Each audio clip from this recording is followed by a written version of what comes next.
Hello बच्चों, चलिए प्रश्न को पढ़ते हैं और समझते हैं। समीकरणों के मान ज्ञात कीजिए। और हमें समीकरण दिया है 4 साइन स्क्वायर थीटा बराबर 3 और हमें इस समीकरण को हल करना है। प्रश्न को हल करने से पहले प्रश्न के लिए हम मुख्य अवधारणा देख लेते हैं, जिसकी सहायता से हम इस प्रश्न को हल करेंगे।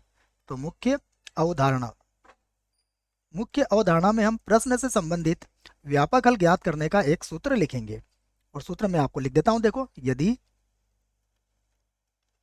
यदि साइन स्क्वायर थीटा बराबर हो साइन स्क्वायर अल्फा, यदि साइन स्क्वायर थीटा बराबर साइन स्क्वायर अल्फा अगर हो, तो इसका जो व्यापक हल होता है वह होता है थीटा बराबर n pi plus minus Y.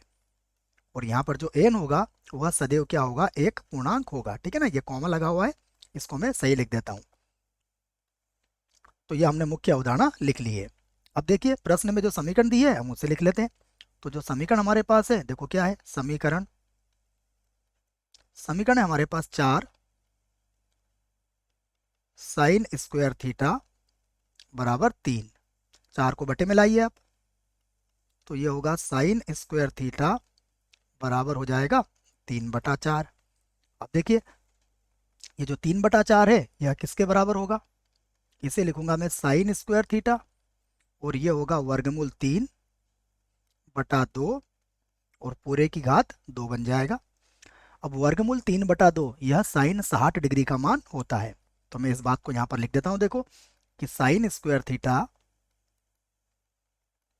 बराबर ये हो जाएगा साइन और पाई/3 हो जाएगा, और इस पूरे की घात कितनी है, 2 है।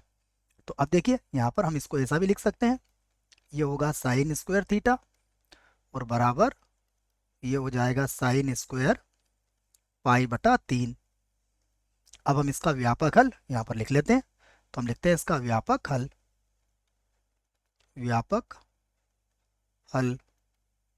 व्यापक हल के लिए सूत्र मैंने आपको लिख दिया है। देखो, तो इसका व्यापक हल क्या बनेगा, थीटा बराबर एन पाई और प्लस माइनस, देखो यहाँ पर हमारे पास अल्फा का मान कितना होगा, पाई/3 होगा। तो यही हमारे प्रश्न का उत्तर है। यहाँ पर ध्यान रखें कि एन बिलोंग्स टू सदैव जेड होगा, अर्थात एन सदैव एक पूर्णांक होगा। आशा करता हूँ आपको इस प्रश्न का उत्तर समझ में आया होगा। धन्यवाद।